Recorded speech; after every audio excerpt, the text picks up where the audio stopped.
1865 match report.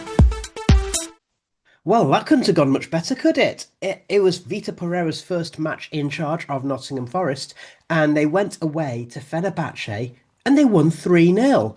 And not only was George Edwards at the match, but he's just got back to his hotel to talk to us about it. And George, I mean, can you sum that up in a word? Perfect. Oh, well, there you go. So, just before we talk about the game itself, obviously there's European trips and you've been on all of them so far this season. But I mean, going to Istanbul and all the experience that it takes to go to a very different type of city and have a very different type of away trip with all the kind of meeting in the square and taking a big old bus journey, getting there really early. Obviously, alcohol restrictions in a lot of places as well. So, yeah, talk us through your experience of Istanbul and the experience of getting to the ground and what it felt like once you got in there. It's just such a beautiful place. It's a beautiful city, to be fair. Everything's quite cheap as well, which is cheap and cheerful, which is lovely. The food's lovely. I've absolutely loved it here. We've only came sort of the day before the game, and we're going tomorrow, the day after the game. I think that's the sort of shortest time you could do it because of the whole transport thing that you mentioned. But everybody's been so welcoming as they have been on all the trips, and everybody was a bit skeptical, I think, of if that would be the case because of obviously Ramadan was coming in and because of how much the club emphasised about all the sort of rigidness of it. But everybody in the city has just been so friendly. Everything seems quite close together as well. The club deserves so much credit for how they put on these trips as well. All five of them, everything's been so accessible, so easy to get your tickets. Apart from Seville, everywhere's been close together in terms of the meeting point, the hotels, and where you collect your tickets from. And yeah, it's just been really well run, to be fair. It wasn't actually as bad as it was billed on some of the information. If fans have read it who didn't go, it said, you'd have to take your shoes off and things like that. It really wasn't that bad. I think it was quite relaxed more than what Aston Villa got. We only got hold back about an hour after the game. And the bussing into the city, although it does seem a bit silly, there was a lot of traffic on the way. So it just meant all the Forest fans could get there together. And it was a bit of a ball ache getting in. But particularly when you win and when you perform as well as we did, it makes it all worth it. Yeah, I would imagine as well that part of the reason you didn't have to wait so long to get out of the ground was because quite a lot of the home fans had left before 90 minutes was up, We could see because them they'd sneaking out. You're not wrong. yeah, they'd had enough, and in fairness, you can't blame them. Now, let's get on to the match itself because, as you said, it was as close to perfect, if not actually perfect, as you could imagine. Forest had essentially their first choice 11 out, considering the players who are available, with maybe the only change that you'd make being Stefan Ortega was in goal. Obviously, Matt Sells has been pulled out of the Europa League squad for this round. Whether he'll be able to come back in the future. Should we, let's hedge our bets, should we get to the next round? Yeah. But then we had Ola Aina at right back, Nico Williams at left back, Milenkovic and Murillo at centre half. Murillo making a recovery after missing the last two matches. Funny that. Sangare and Anderson in the middle of the park, Hutchinson on the right wing, Hudson-Odoi on the left, and Gibbs White supporting Igor Jesus. And I mean, let's be honest, Forest were pretty much in control, I would say, for 89 and a half of the 90 minutes, wouldn't you say? Yeah, it was such a brilliant start to the game. I loved that setup from Pereira because there was an argument that I think was, I don't know, not well reasoned about the fact that it's definitely going to be a back three and people are sort of resigning themselves to it. I loved that Pereira is adaptable, and that's what Forest did so well last season. And I really hate it about modern football that managers come in and have a set way. We saw it with Ange and we saw it with Deitch, to be fair. Both of them had their sort of system and their setup, and Forest found it very difficult to be different to that. Whereas last season we thrived because from match to match we adapted, we changed, and we caught our opponents off guard. Pereira won the league for Marinakis and the double playing a back four. So I like that he's the type of manager to go in and see what's going on, assess the situation, choose Forest's best 11 and put them in the right places. So he chose our best 11, our most informed 11 and our most balanced 11. And it proved from minute one. I mean, the atmosphere was incredible. And when you go to these trips, you sort of think that's better than anything England ever has. Fenerbahçe, the fans were absolutely on it for the first 15 minutes. It must be difficult to play football when there's whistling like there was to go on. But it didn't take long for that to stop out because Forest, and I said to Grandad, even 5 minutes in, and it sort of carried on. I can't remember us starting a game this well in a very long time. You think of spells in games where we've had control, but from minute one, we kicked off and we took the game right to Fenerbahçe. We were intense, off the ball as well. We lost the ball and we were on them like a rash, often going man to man. And that's definitely something that comes from the manager. And it was balanced. I think we've been looking for I don't want to be too positive, but we've been looking for a balance between Postecoglou and Deitch, in that Postecoglou was all out attack, Deitch was a bit of the opposite, and we wanted somewhere in between. And Forest attacked with a lot of risk, but there was also that defensive solidity. Anderson and Sangaro were awesome as well. And when they lost the ball, proved by the first goal that we scored, Murillo obviously will take the headlines. But you look at that, and it was a metaphor for the whole half, because whenever Forest lost the ball, two, three, four of them all together pressed, won the ball back, and then obviously Forest break with Anderson into Murillo and he scores that goal. And the two things Pereira emphasised since he's arrived was togetherness and getting the job done. And both of them were evident. Forest were together in everything they did. They pressed together, they sat back together, they attacked together in loads of different ways.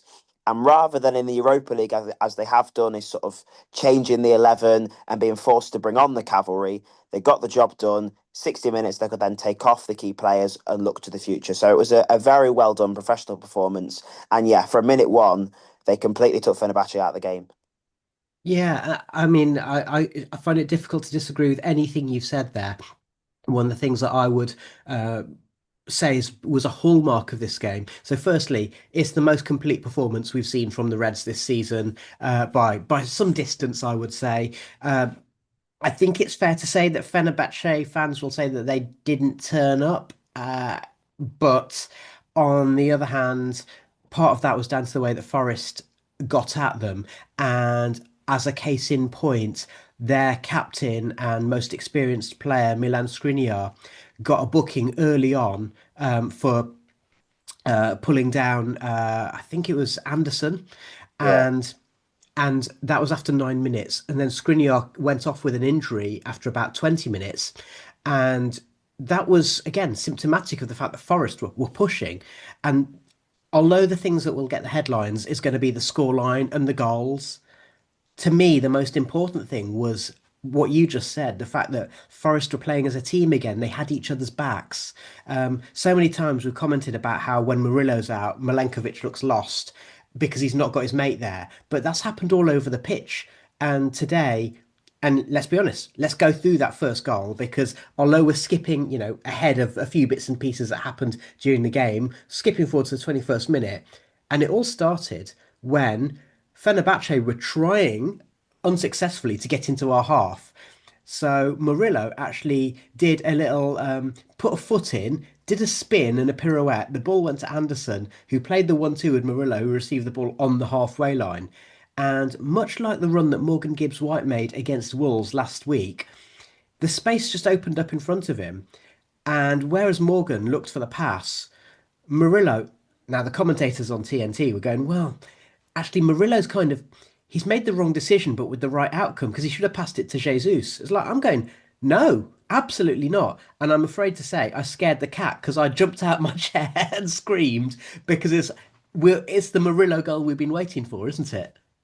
Yeah, it is. And then when he came sort of running over to us with that amazing smile on his face, it was just a brilliant moment and one that he's been waiting very long for, and he certainly deserves, because it's often quite frustrating when he does something like that, because so often he does it and then gets to the edge of the box and shoots when it so obviously isn't on and there is a pass to be made. But I agreed with you there. I know he was sort of quite wide to the left, wasn't he? But it kept opening up, and it was like Fenerbahce were inviting him to shoot. So he thought, go on then, I'll hit it. And yeah, it's an awesome strike. It's what we've been waiting for, that moment. He's threatened it since he broke into the team 2 years ago. And, it was an awesome strike. But apart from that, it was just it was back to the Forest that we know and love, and that stemmed from him, his comfortability in the back four. And he had the odd rash moment, as he often does, that Milenkovic cleaned up for him, but then he then cleans up everything else across the back four. Aina gets pulled out, Murillo's there. Anderson loses the ball, Murillo's there. And that's what I loved about that performance. They were all backing each other up. It wasn't like one of them would press or one of them would lose the ball and then run after it, but everybody else would sit back. No, they were all in that fight together. And that's what I loved the most about that performance, was the togetherness and the familiarity of having our best players back in form, back looking confident and in the positions that they belong. Yeah, and actually, you mentioned Milenkovic. The fact that Milenkovic didn't stand out is absolutely a good thing because it meant that he was quietly and competently going about heading it and kicking it, and Hmm. that's what he's there for. Yeah, And yeah, as I say, they all had each other's backs. And again, you talked about balance. And I agree with you. Let's not go overboard because, firstly, new manager bounce and all of that. Players relieved that the old manager has gone. That's my firm belief is that new manager bounce is actually old manager gone bounce. yeah, definitely. But also the other thing being that sense of togetherness and that balance that you mentioned. So when Murillo broke, yes, he had Hudson-Odoi on the left wing, he had Hutchinson on the right wing, and Hutchinson covered a lot of ground today. He didn't necessarily get his Brilliant. reward, but he put a lot in. And then Jesus peeling away into the channel, which opened it up for Mu to have his shot. And it took the slightest touch off the heel of the defender, but it doesn't matter. It's definitely Murillo's goal, and it's one that's going to make the end of season highlights reels, isn't it? Not just for Forest fans, but for people around Europe. Yeah, yeah, no, I agree with you. And on the previous point you mentioned about the new manager bounce, the one time it didn't happen was when we were comfortable and happy with our manager, and then he left and Ange came in. That's the one time new manager bounce hasn't happened. So I agree with your point that new manager bounce is often old manager goes. But I do think Pereira deserves a lot of credit because there was a lot of things there that you could see were down to him. And what I loved at the most, and I put it at the top of my match report because, I do match reports and people might know that, and you struggle to find the story, particularly in a game like this because so much has happened. And, I wanted to lead with Murillo because that's the moment we've been waiting for. It's the most exciting moment. But I think the story is Pereira because at full time, all the players were walking towards. I know we're skipping forward, but all the players were walking towards the Forest fans, celebrating and stuff. And Pereira, I mean, Deitch used to leave and walk down the tunnel by this point. Pereira had his arm round Delan Bakwa and was chatting to him intensely. And I loved that because Bakwa was somebody that Deitch cast away, threw under the bus in public, and didn't really try to have a relationship with. We've just won 3-0, his first day out, and Pereira is trying to get everybody on side, everybody into the mission that he's trying to do, because backwards minutes might be limited, given that Hudson-Odoi, I think, wasn't brilliant and probably the only poor performer on the pitch for me. Hutchinson, I thought, was excellent. His use of the ball, his confidence and skill out wide, and he made quite a few crossfield balls that were very effective as well. And Ndoye came on and looked positive. So that suggests that backwards minutes might be limited, but Pereira straight away is trying to get him on side, trying to get him involved with what we're doing. And I loved that. Yeah, and Pereira has said in his first press conference and before the match today, he's saying we're going to need everybody. He knows that he's here as a firefighter. Let's be honest, that is his role. He's got an 18-month contract. I don't think anyone would be surprised if he's not here next season. So he knows that his role right now is just to get the most out of the squad that he's got. And something that I think is really important and something you alluded to earlier is, when talking about how do you get the best out of the players that we've got, it's freedom. And ironically, the last time that anyone mentioned freedom was when Sean Dyche was talking about James McAtee's brilliant performance against Ferencvaros, and then he And never then he played him ignored him. again. Yeah, and you could see the thing that was weighing the players down was the lack of freedom. And Murillo's goal, and Baz made this point in our group chat really eloquently. Can you imagine Murillo doing that under Deitch? Firstly, he wouldn't be allowed to. And secondly, if he tried it, he'd probably end up having to do 50 extra laps through the mud on Monday in training. That's the thing that you know a good manager makes whichever bunch of players he's got play greater than the sum of their parts. So time will tell whether we can do that in the league, but that certainly happened in tonight's match. Yeah, and it's about finding that balance, isn't it? Because you can't do it every time. Everybody can't push forward every time. But Forest struck that balance perfectly. And if you look at that move, I think Anderson, after sort of doing the 1-2 with him, sat back. Sangare sat back. So not everybody rushed forward in an attempt to score the goal. There was balance to it, and that's the main thing. Because with Ange, Murillo certainly would have done that, but everybody would have got forward and we'd have been counter-attacked. So it's about having that balance. And along with the freedom to express and the confidence that Forest had, the aggressive nature that they went man for man on Fenerbahçe very early on, the fact that they had balance to their play ensured that Stefan Ortega only had to make 2 saves, and apart from that and a ridiculous penalty shout, they had absolutely nothing in our box. Yeah, so uh, let's talk about a few other bits and pieces. So Forest had another attempt towards the goal not long after they scored, but Milenkovic from the set piece had stayed in an offside position, which kind of stymied that one. Then on 28 minutes, now this was a brilliant bit of play between Hudson-Odoi. Hutchinson had come across to the left channel, got down almost to the byline, looked up, saw Morgan Gibbs-White was in the right channel on the kind of corner of the 6 yard box, played the perfect cross for him. Morgan headed it down, but it's straight in the middle of the goal. Now, when that was saved, and we've got Edison in goal. He's not in the best form, but class is permanent. It was an easy save for Edison. Did you think, oh God, if we're not putting these chances away, we might end up getting caught out? I mean, I think you always think that as a Forest fan because we've all seen this story before. But if you took the game out of isolation, like, out of Forest and just looked at it as isolation, if you were a neutral, I don't think you'd have had that feeling because Forest, they were in control. And I mean, Morgan had a very similar shot, not with his head, but from the edge of the box early in the second half that he put straight down the middle again. And I was thinking, come on, Morgan, you can do better with one of them, surely. And but Forest were creating chances freely and a variety of different chances as well. We had a lot of chances from corners. I think we had 10 corners, and that's where Edison actually was very poor. I think he looked very flappy and threatened by all of our corners. But we looked so adaptable and so confident in attacking in different ways. You saw the Wolves game. It was so predictable. I know we had 35 shots and stuff like that, but it was so predictable what we were trying to do.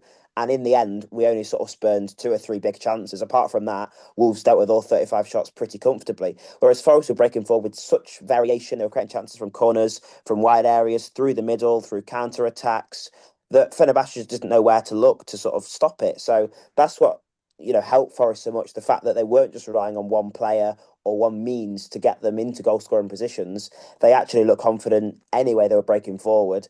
And equally, with Aina sort of hanging back because he's still getting fitness on with Marino Milenkovic, we had that solid platform that if we did lose the ball, 9 times out of 10, even if they got past one man, Fenerbahce didn't have the legs because everybody was sort of threatened by their lineup. But you look through it and like these are Premier League players from 5 years ago, and I think that proved that it was an aging squad because they just didn't have the pace to counter attack Forest sitting in all half. Yeah, yeah. I mean, N'Golo Kante, see, he's still a Duracell bunny, but it's a Duracell bunny with but the batteries from last Christmas. So, um, okay, so you mentioned the penalty shout earlier. It was after about 40 minutes, a shot by Talisca, which was from outside the box. Murillo blocked it. Let's be honest, okay, yes, it hit his upper arm, but in all this talk of natural positions and all of that, there's not a ref in the world who could reasonably give that. And VAR took a surprisingly long time to look at it. And Dominica Tedesco actually got booked for I think it's actually for going to the fourth official and suggesting that VAR needed to look at it, which of course is a bookable offence.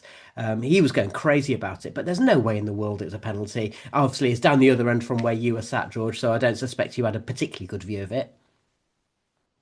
No, not really. I mean, I didn't think I thought it hit him somewhere, but his arms were certainly by his side, and yeah, from I think we are on the European side of the stadium, but from where we were, I didn't see anything. But yeah, it didn't need to take that long, I don't think.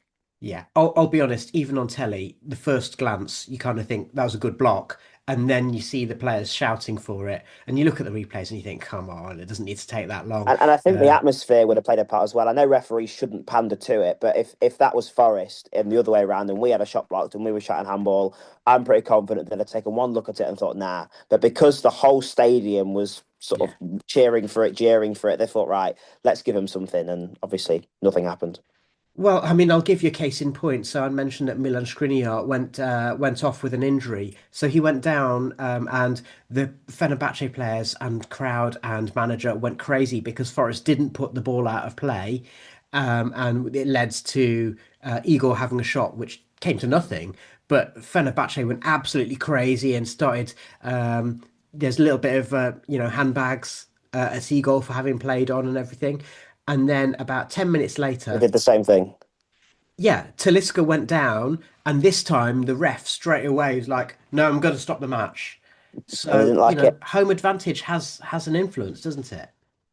Yeah, absolutely. Particularly a place like that, like I mentioned, all four stands, and they're in the game at that point. So it wasn't quite in the second half where they were all drifting off and sort of abject. They were still in it, they were still on it, and they were still making a difference. And yeah, I would not want to be a referee in that situation, but I thought he did handle it quite well. And we don't often give referees praise, so maybe Yeah. we should.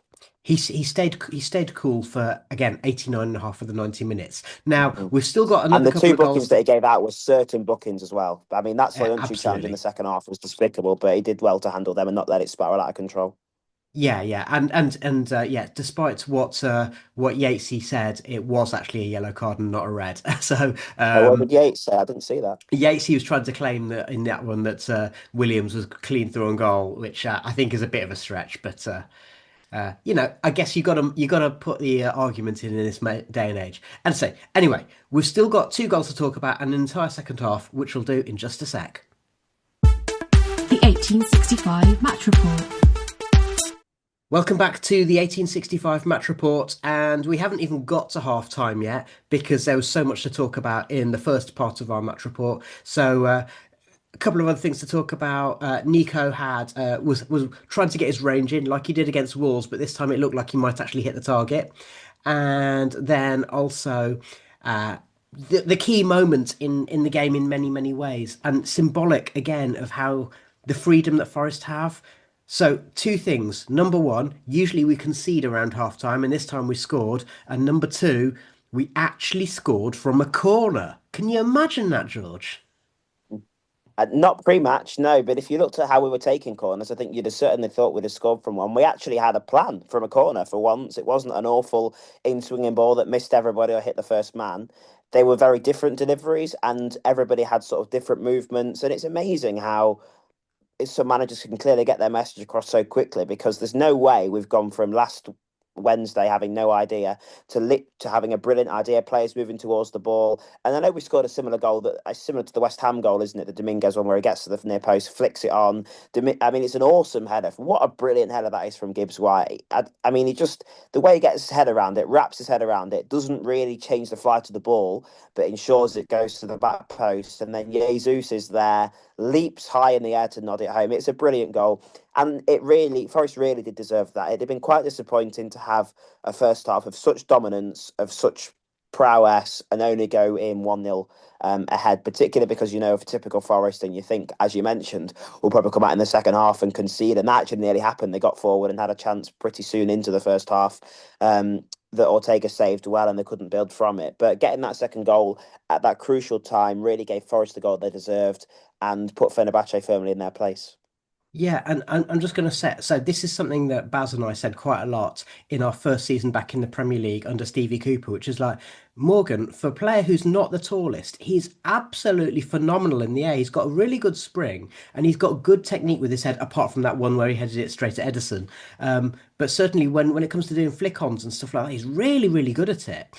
And like you said, like it was he contorted himself in midair to be able to flick the ball on. And Jesus, a lot of players would have been scared of the post, but he had, like you said, he had a really good leap. Put the neck muscles into it. You could actually see he almost had whiplash from having to do that. I've got to say, I was a little bit surprised when it went in because from the angle of the TV cameras, I wasn't sure if it had gone the wrong side of the post.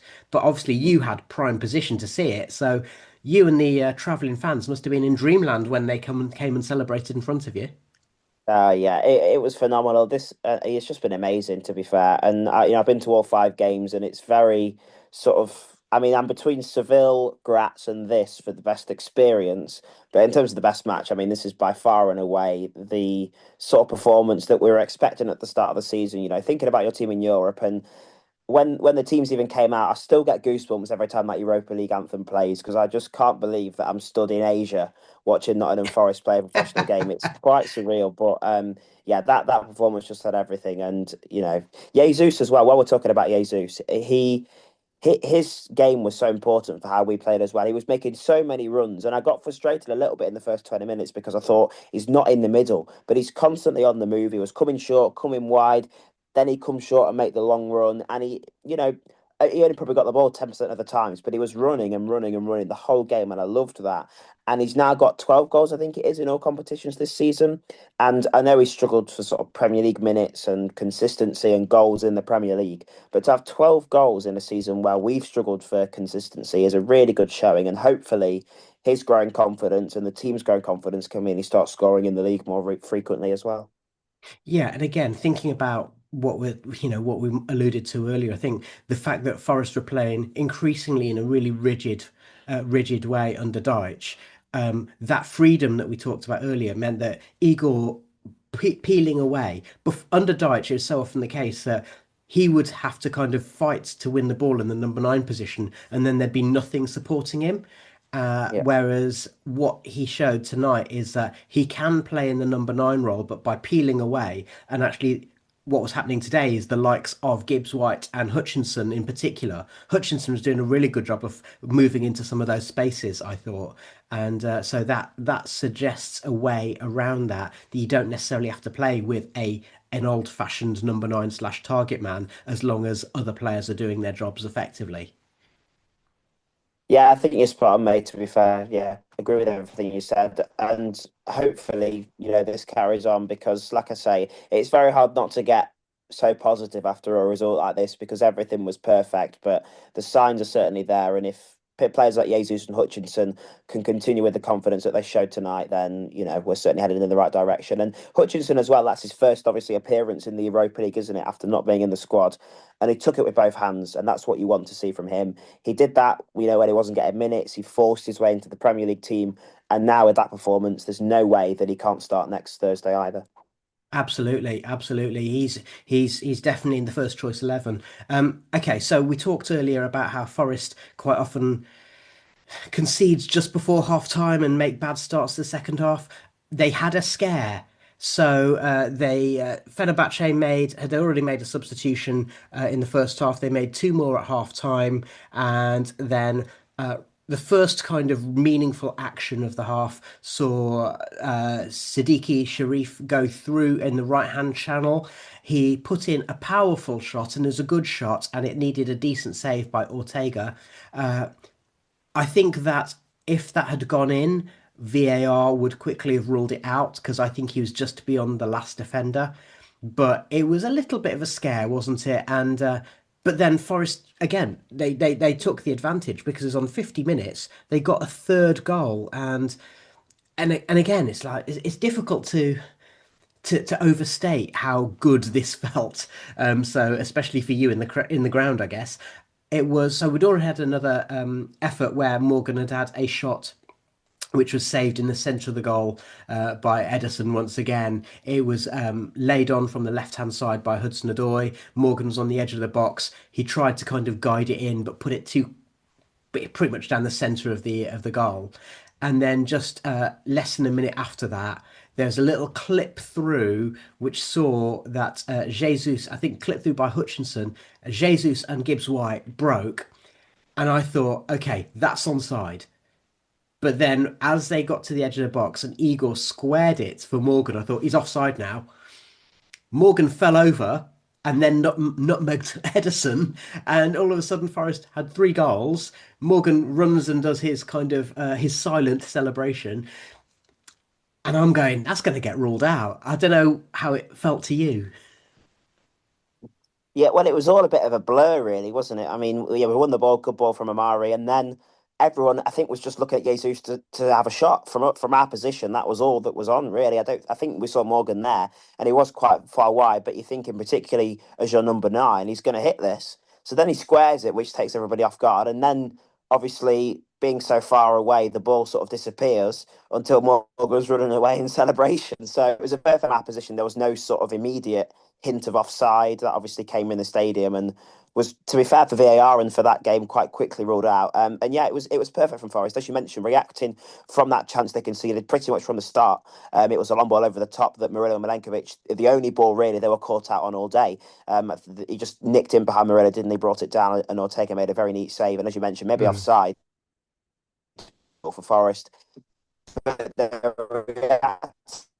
so well to that by getting forward, getting the chance when Mutt was saved, and then scoring this one. It was perfect from Forest. It showed their character and that the mentality is back. And on Morgan as well, I think he's becoming such a good captain for the football club as well. And we've always known his sort of quality as a player, but he's really growing into that captain's role. I thought he was awesome. He was always sort of talking to the referee. He was having a lot of conversations with the touchline, and he's consistently talking to every single member on the pitch. I like that you have your captain as your centre mid. I always like the captain to either be centre back or centre mid. And I think he's perfect. Goal and assist tonight that won us the game. He's just an excellent player, and I think he was maybe the one shining light during Sean Dyche in that his performance from Ange to Dyche actually grew. He was in more goal scoring positions. He took the impetus, and for a player of his quality, he gets a lot of stick, I think, from the fan base. But I think he was one of our better performers under Dyche, and certainly up there with the best performers last night or tonight. Yeah, yeah. I mean, certainly, yeah. Jesus and Gibbs White giving each other a favour with an assist and a goal to each other.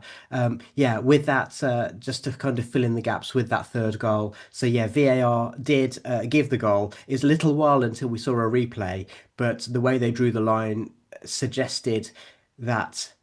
Yeah, at the time that Igor played it, Morgan was just level with him, and certainly I mean, we could talk about Arsene Wenger's daylight suggestion, but as far as I'm concerned, if the player is mostly level, we don't want people to be offside from their arm or their shoulder or I their mean, did you or see their. that Spurs Newcastle goal that was disallowed from like the tuft Mhm. of his hair the other week? I mean, that is just outrageous, that, isn't it? Yeah, and that's not in the spirit of football, is it? So yeah, and let's be honest, okay? Most of the rest of the half we can kind of skim over because, as you'd expect, most of it kind of petered out a bit, especially with more and more substitutions being made. The notable one from Fenerbahçe was that their final substitution was bringing off N'Golo Kante and bringing on Fred. Remember him? So, yeah, and for There was Forest, a lot so of the that though with subs. their players, wasn't there? There really was, yeah. I mean, if nothing else, the fact that their second choice captain was Çağlar Söyüncü probably says a lot about why they didn't defend very well tonight. So, anyway, yeah, Forest subs. So the first pair of subs was Hutchinson and Jesus going off for Ndoye and Luca. Has to be said, Lorenzo Luca on the pitch for half an hour pretty much didn't touch the ball once. Has to be said. No, and when he did, it wasn't great, but yeah. Yeah, has to that's an unfortunate reality.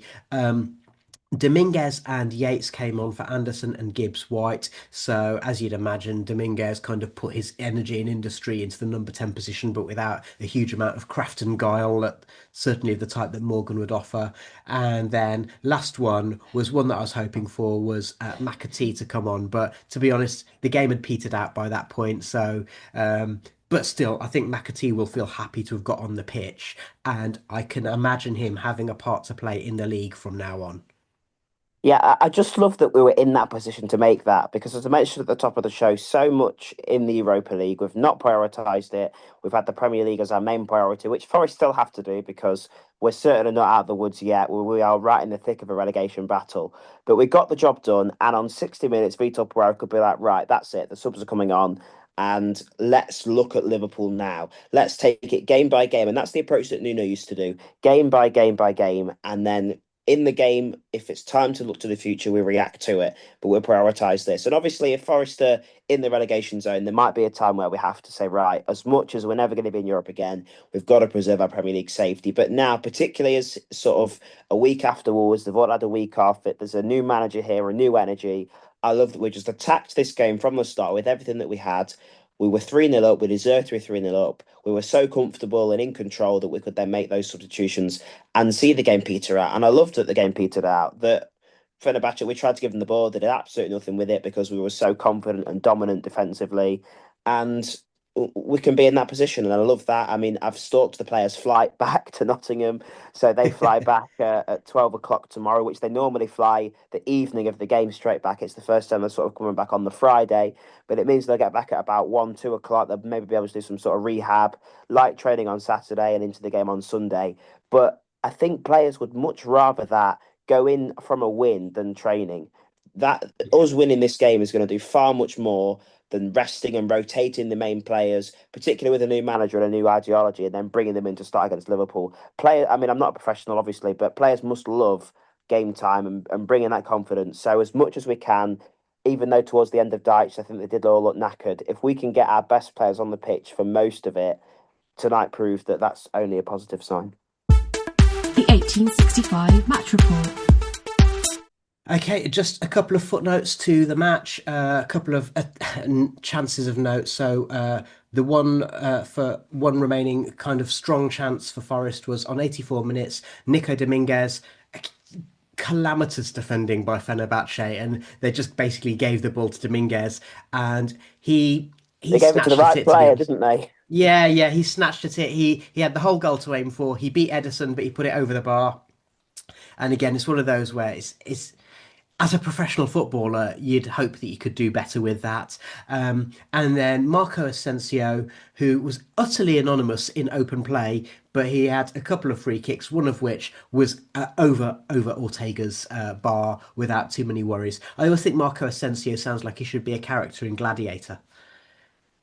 Very good. Yeah, maybe you're not wrong, but yeah, they were absolutely toothless going forward for Fenerbahce. And by that Dominguez chance, I'd gone downstairs to the bar and was buying Grandma some crisps, but I managed to see it sort of peering through. And yeah, he should have stuck Yeah. that away. 4-0 would have been absolutely merited, but we can't begrudge a 3-0 win away in Europe, can we?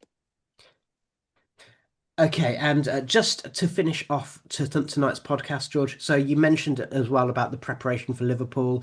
Um, would you agree with me that we're in the point where, with a new manager especially, it's a case of don't overthink it. We've got talented players. They've got a level of fitness from playing matches, and when you're getting that fitness from playing matches and hopefully getting more wins, I mean, you shouldn't need too much to get yourself going for a match against Liverpool, but the adrenaline will be high and the feeling and the spirits will be strong after tonight's match, won't they? Yeah, absolutely. I think the week off they've just had was vital. The fact that they came off that Wolves game after, a run of games that we've played quite frequently and the performances were all pretty dire. Wolves was finished, Dyche has gone, lying under that era. I think they all had a few days off for Valentine's Day. You saw them all posted on Instagram with their partners and stuff. And then they came back in the building and were back on it. And you could tell that from minute one, they were focused, they were bought in. And I'm sure Pereira won't make a change at all. He might switch Hutchinson for Dominguez just because it's Liverpool and you want to maybe get a foothold in the game before bringing Hutchinson on. But Forest proved, I know it's very different opposition, but Forest proved they can get a foothold with Hutchinson. I thought he was one of our better players. And actually, if you were going to take one of them out based on how they're playing at the minute, I think you take Hudson-Odoi out for Dominguez. So Yeah. that's the only change I could see him making. But certainly the positives from this game, the mentality will all seep through. And as you mentioned, Forest have proved this season they can get up for games like Liverpool and Tottenham. They can do that. It's when it's going to count is when we're playing a Europa League game and then Fulham, or I know we play Fulham already, but Everton or somebody on a Saturday that's not as inspiring as Yeah, Liverpool. nondescript How we react to mid-table that is team. what I Yeah. want to see. Yeah. Yeah, yeah. And I would say that actually Amari will probably, I think he'll be really fired up for Liverpool because really that was the match earlier this season that announced him actually arriving as a Forest player, having had to wait his turn. So yeah, after tonight, I think he should be well up for that, and I'd be amazed if he's not playing. What about in a week's time? Do you see it being a case of actually, you know what, give Igor a rest and play Luca, give Amari a rest and play Ndoye and Bakwa as on the other wing, or do you again think let's just keep going with the strongest 11 we can, even though it's not actually a dead rubber, but it's as close as you can get to one. Yeah, I think because we're in a position to be 3-0 up, Fenerbahce will be reeling from it. They'll obviously, I think, play their best 11 to try and forge something from it. You can't completely change everything and take everybody out. But, I think you keep Marilla Milenkovic there, you keep Anderson and Gibbs White there. I'd maybe even keep Jesus there, keep the spine of the team together, maybe change a fullback, maybe change Sangari for Dominguez, maybe change some of the wingers. But for that Fenerbahce home game, I'd keep the spine of the team together, try and make sure you get to sort of 60 minutes at a similar position where we're 1 or 2 nil up or it's 0-0 or we're comfortable with where the match is going. And then we make the subs to take them off again because we all know what Forest are like. And I don't want us to be in a position where we're 2-0 down and we're having to then bring on Anderson and bring on Gibbs White because it's so difficult to influence the game in that position compared to when you get the control from the start. Yeah, yeah. And as you mentioned it, just to finish off with Brighton, which by that point could be a six-pointer. Um, that's exactly the kind of match that you referred to earlier, isn't it? Because we've not done well in the Yeah. matches in the teams that we should be beating, and that's going to be a real, probably the first real gauge of how well Pereira's doing as the manager, isn't it? Yeah, I agree with that. Yeah, that's exactly the type of game, particularly you're coming off a home Europa League game where either you've qualified for the knockouts or you've been knocked out. And I'm not taking any chances by saying which one it's going to be. How they react from that will be integral and will be crucial to see where the players' state of minds are under Pereira. Because, as you mentioned, under Deitch, it was so inconsistent. We'd be world beaters one day and panel beaters the next. It's about having consistency.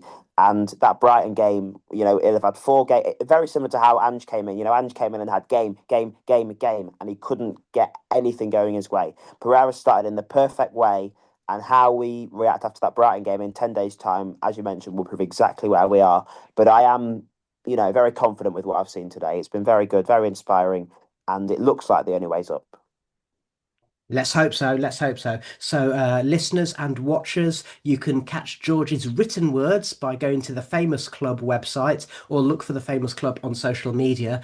And also, I want to say a big thank you to George because it's nearly 2 a.m. for you, and I know obviously you're on a massive high, and you've probably got all the good energy running through you. But I wish you a good night's sleep, and I wish you a safe journey back from Istanbul. And we will be back at the weekend after the big match against Liverpool. So if you're watching, thank you for watching. If you're listening, thank you for listening. And come on, you Reds.